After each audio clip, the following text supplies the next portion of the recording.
Nous n'avons pas pour objectif de détruire l'Ukraine, a assuré Vladimir Poutine à Astana. La guerre en Ukraine a concentré toute l'attention lors du sommet organisé au Kazakhstan entre la Russie et les pays d'Asie centrale. Le président russe a même reconnu que les ex-républiques soviétiques étaient préoccupées par le conflit. Lors de la conférence de presse, un journaliste lui a demandé s'il allait rencontrer son homologue américain Joe Biden lors du G20. Voici sa réponse. Vous devez lui demander s'il est prêt à mener ces négociations avec moi. Franchement, je n'en vois pas la nécessité en général. Il n'y a pas encore de plateforme pour ces négociations. Le chef du Kremlin a également évoqué le lien présumé entre les couloirs humanitaires pour le transport des céréales ukrainiennes et l'attaque du pont de Crimée, avec une menace à peine voilée. Les services de sécurité russes ont noté qu'il semble que la soi-disant cargaison, on peut dire qu'il s'agit d'explosifs, a été envoyée par mer depuis Odessa. Mais ce n'est pas encore vérifié.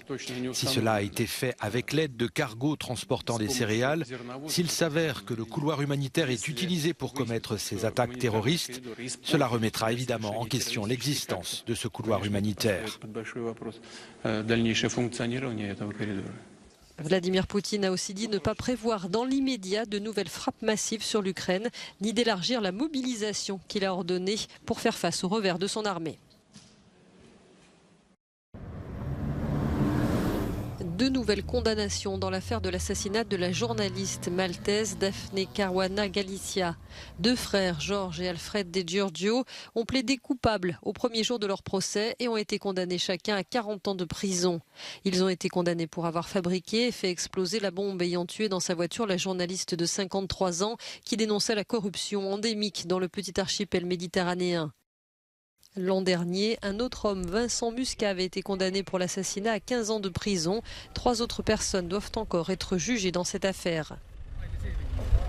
La mort de Daphne Caruana Galizia en octobre 2017 avait fait scandale, entraînant la démission du Premier ministre de l'époque, accusé d'avoir tenté de couvrir ses amis et alliés politiques éclaboussés par le meurtre.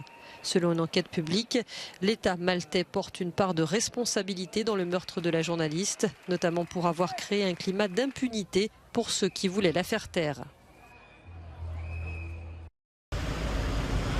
Va-t-on vers un déblocage de la situation dans les stations-service en France? Les deux syndicats majoritaires de Total Energy, la CFE-CGC et la CFDT, ont signé à la mi-journée l'accord sur les salaires. La compagnie accordera une enveloppe d'augmentation salariale pour 2023 de 7%. La direction de Total Energy appelle donc à la fin de la grève un message pour la CGT qui a claqué la porte des négociations la nuit dernière. Il faut sortir de cette crise. Ça ne peut pas continuer comme ça. Je veux dire, on peut pas.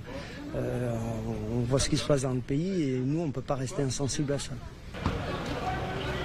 La CGT réclame une hausse de 10% correspondant à l'inflation plus le partage des larges bénéfices de Total. Après une heure de suspension de séance, la direction est revenue simplement avec une proposition de 20 € de plus d'augmentation par mois. On a trouvé que c'était une provocation et donc on a effectivement claqué la porte et quitté la table de négociation. En revanche, la grève a été levée successivement jeudi et ce vendredi dans les deux seules raffineries du groupe Esso ExxonMobil en France. 30% des stations continuent de manquer de carburant. 4 raffineries sur 7 en France sont à l'arrêt ce vendredi encore, ainsi que plusieurs dépôts, au grand désespoir des Français qui sont seulement 37% à soutenir le mouvement des grévistes.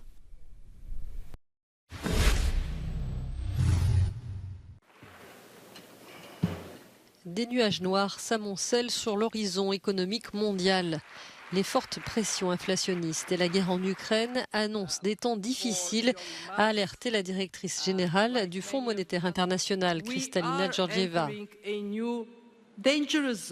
Nous entrons dans une nouvelle zone dangereuse, dit-elle. Un monde plus fragmenté, plus fragile et plus sujet à des chocs qui peuvent rapidement faire dérailler les pays. Selon les prévisions du FMI, de nombreux pays vont entrer en récession en 2023.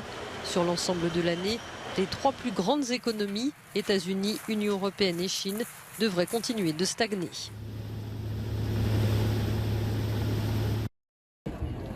Après 8 ans, la droite revient au pouvoir en Suède, mais avec un partenaire controversé, le parti d'extrême droite, les démocrates de Suède, grand vainqueur des élections de septembre. Le chef du parti conservateur, Ulf Kristersson, devrait vraisemblablement être désigné Premier ministre lundi. Ce gouvernement va travailler en étroite collaboration avec les démocrates suédois au Parlement. Les démocrates suédois auront leur propre bureau de liaison avec les responsables politiques du gouvernement. Si elle n'entre pas au gouvernement, l'extrême droite est malgré tout la deuxième force du pays. Au programme de la nouvelle politique de la droite suédoise, plus de nucléaire et moins d'immigration. Pour nous, il est absolument décisif qu'un changement de pouvoir doit être accompagné d'un changement de paradigme en matière de politique d'immigration. Pour moi, il ne fait aucun doute que cet accord signifie justement cela, un changement de paradigme. Reste à savoir si cette coalition formée dans la douleur par plusieurs partis de droite aux conceptions différentes arrivera à diriger le pays.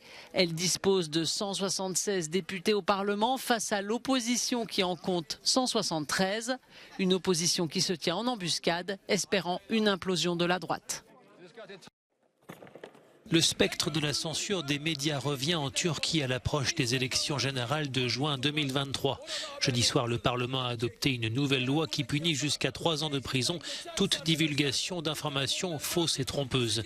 À la tribune, ce député de l'opposition a laissé éclater sa colère en détruisant son téléphone portable, le symbole d'une liberté d'information un peu plus brisée.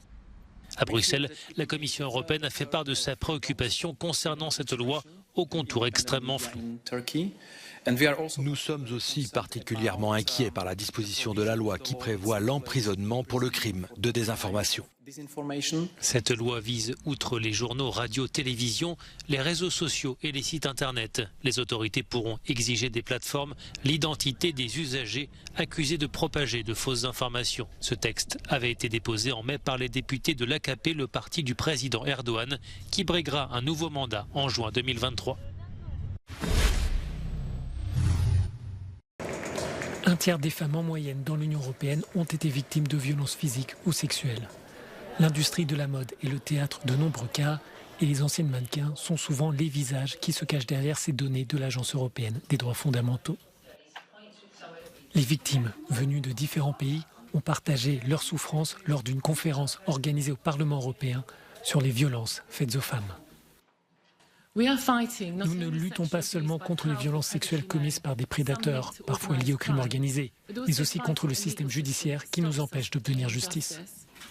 Les viols et les agressions sexuelles détruisent le sentiment d'identité d'une personne, la sécurité et la confiance envers les autres. L'ancienne mannequin Ebba Karlsson a écrit un livre sur son calvaire. La Suédoise est aujourd'hui prête à partager ses conseils et son expérience. Vous pouvez contacter une organisation, vous en trouvez partout en ligne. C'est véritablement la première chose à faire. Ensuite, ce n'est pas votre faute et vous n'êtes pas seul. Lorsque j'ai commencé à partager mon livre, j'ai réalisé que je n'étais pas seul. Il y avait en fait de nombreuses personnes. Nous nous sommes retrouvés et nous avons réalisé que nous devions faire quelque chose. S'il y a une affaire, nous devons changer la loi pour protéger des personnes comme nous. La Commission européenne a proposé en mars dernier de traiter ce genre de violence comme un crime particulièrement sérieux avec une dimension transfrontalière. Le nouveau texte est désormais entre les mains des eurodéputés. Il doit définir des règles minimales de qualification criminelle et de sanctions, y compris l'indication du délai de prescription pour ces crimes.